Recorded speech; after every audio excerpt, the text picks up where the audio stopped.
안녕하세요. 법무법인 성원 대표 변호사 박보영입니다. 금일 방송은 내년에 시행 예정인 중대재해처벌 등에 관한 법률에 대해서 설명하도록 하겠습니다.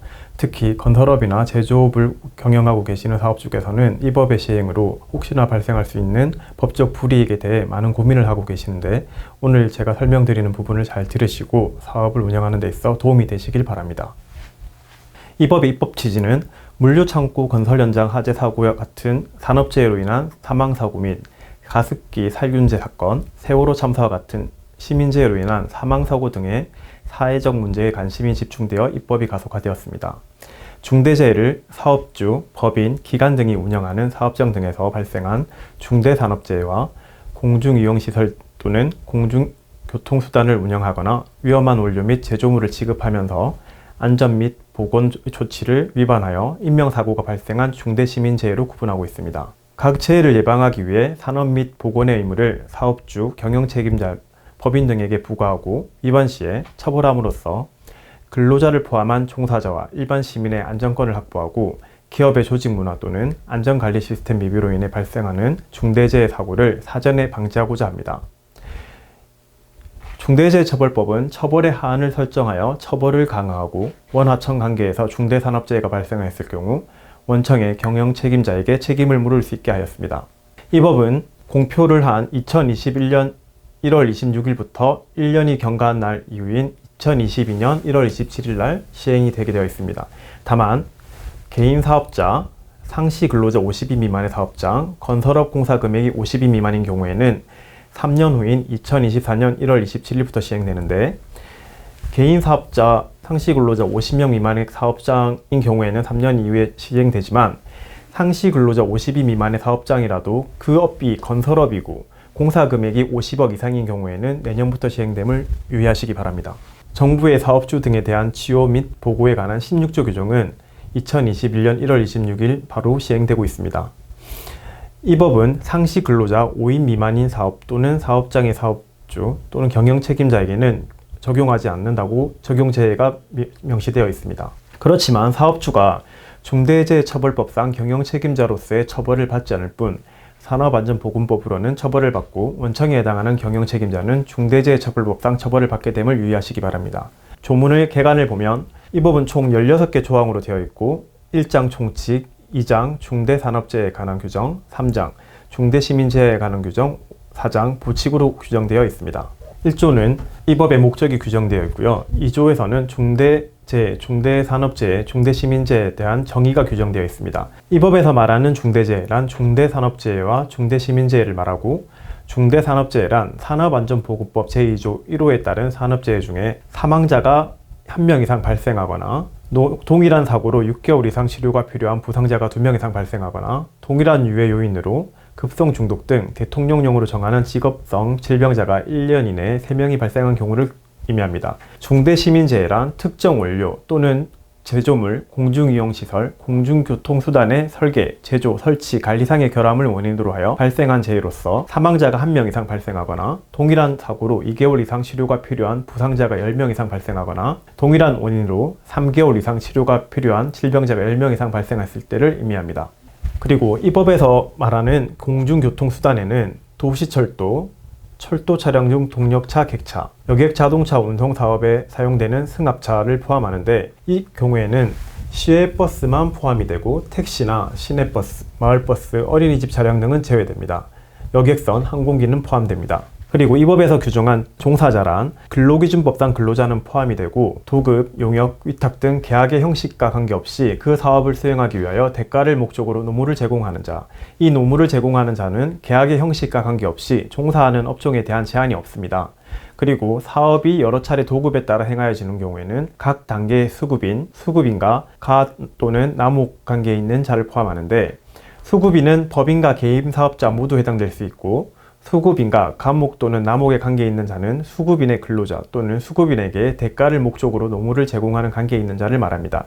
일반적으로 하청관계에 있더라도 원청에서는 책임을 진다는 의미입니다. 사업주는 자신의 사업을 영위하는 자, 타인의 노무를 제공받아 사업하는 자를 말합니다. 산업안전법상 사업주에는 근로를 사용하여 사업하는 자라고 하여 고용관계를 전제로 하지만 중대재해처벌법 3조에서는 사업주를 개인사업주로 한정하고 있기 때문에 이 법의 개인사업주는 개인사업주를 의미하는 것으로 보시면 됩니다. 그리고 경영책임자는 사업을 대표하고 사업을 총괄하는 권한과 책임이 있는 사람 또는 이에 준하여 안전보건에 관한 업무를 담당하는 사람으로 말하고, 기존의 산업안전법과 비교 시 사업을 대표한다는 점이 추가되고 장소적 한정이 제외되어 있어 안전 및 보건에 대한 관리 책임자 이상의 상의자를 의미하는 것으로 파악됩니다. 다만 그룹의 오너가 처벌 대상에 포함되는지에 대해서 문헌의 해석상으로는 사업을 대표하고 총괄하는 대표이사 등이 별도로 존재하는 경우 책임주의 원칙에 따라 대표이사가 아닌 그룹의 오너가 처벌 대상이 된다고 해석될 가능성은 높지 않습니다. 제4조에서는 사업주와 경영 책임자 등의 안전 및 보건 확보 의무를 규정하고 있습니다. 그리고 5조에서는 도급, 용역, 위탁 등 관계에서의 안전 및 보건 의무 확보 의무를 규정하고 있습니다. 그리고 6조에서는 4조와 5조에 위반하여 중대산업재해에 이르게 한 사업주나 경영주 등에게 처벌 형사책임 규정을 정하고 있는데, 산업재해가 발생했을 때는 1년 이상의 징역 또는 10억 원 이하의 벌금에 처하는데 이때는 징역과 벌금을 병가할 수 있습니다. 6조 1항에서 규정하고 있는 내용은 한 명이 사망한 경우로서 이때는 1년 이상의 징역 또는 10억 원 이하의 벌금에 처하게 된다고 보시면 됩니다. 그리고 이 법에 의한 형사처벌이 확정된 후에 5년 이내에 다시 이 동일한 범죄를 발생하는 경우에는 2분의 1까지 가중처벌이 되도록 규정되어 있습니다. 그리고 제7조에서는 중대산업재해 양벌 규정을 규정하고 있는데, 행위자를 벌하는 외에 그 법인 또는 기관에 벌금형을 병가한다고 규정되어 있습니다.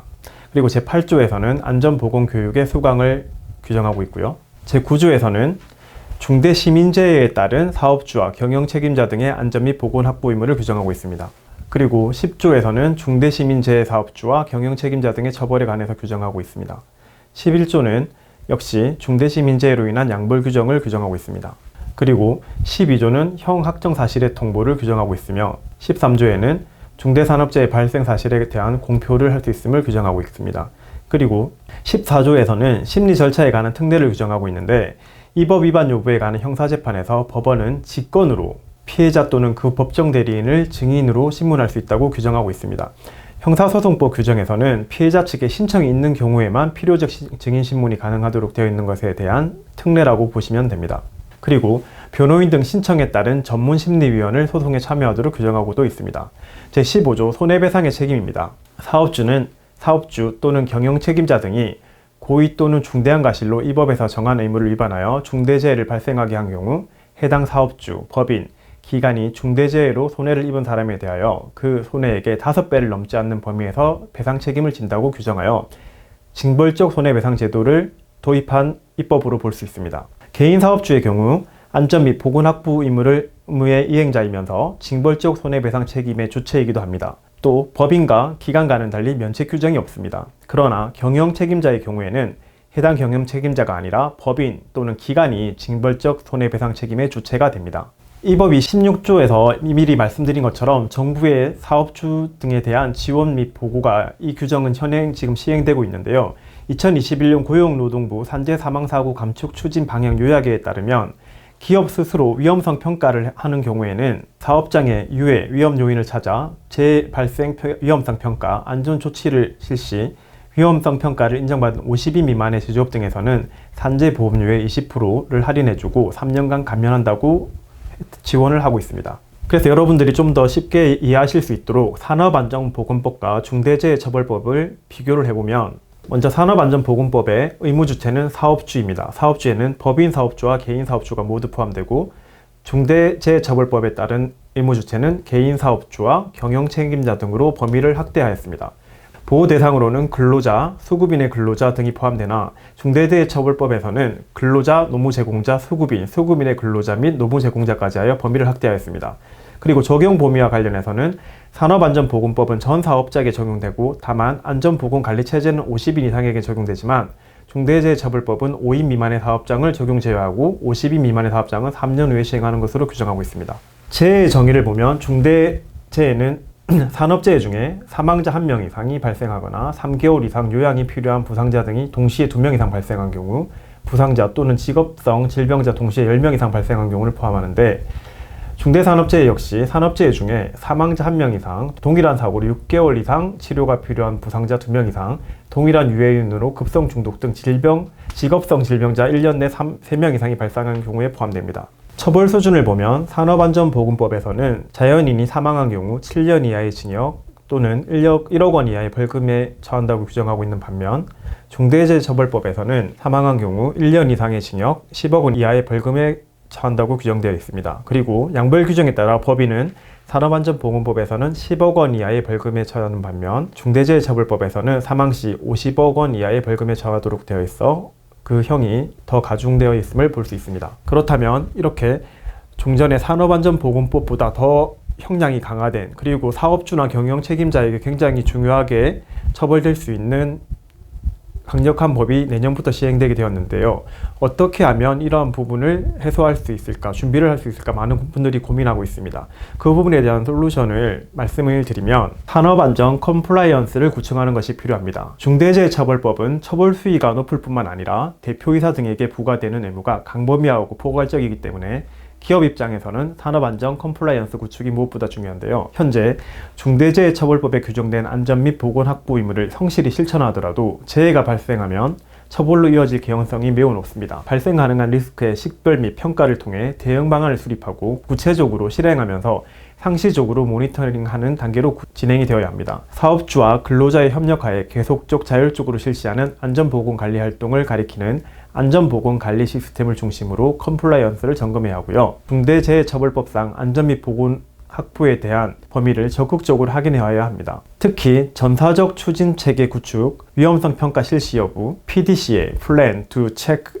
Act) 사이클의 실시 여부, 산업안전 관련 내용의 문서화 여부를 확인해야 합니다. 그리고 안전보건 의사결정 등 안전경영관리 명료화 장치를 마련해야 하는데, 중대재해처벌법상 안전보건 확보 의무의 핵심 사항은 재해 예방에 필요한 인력 및 예산 등 안전보건관리 체계의 구축 및 그 이행에 관한 조치와 안전보건 관계 법령에 따른 의무이행에 필요한 관리상의 조치입니다. 기업은 안전보건과 관련한 인원, 예산 등에 관한 의사결정 체계를 산업안전법상 대표이사의 이사의 보고 의무보다도 더 명확하고 구체적으로 문서화해야 합니다. 그리고 안전에 대한 상당한 투자가 필요합니다. 기업의 안전 및 보건 확보에 대한 투자는 의무지체인 경영자가 하는 것이 원칙이고, 기업 입장에서는 중대재해처벌법 제16조에 따른 정부의 중대재해 예방사업에 소요되는 비용 지원 정책을 최대한 활용할 필요가 있습니다.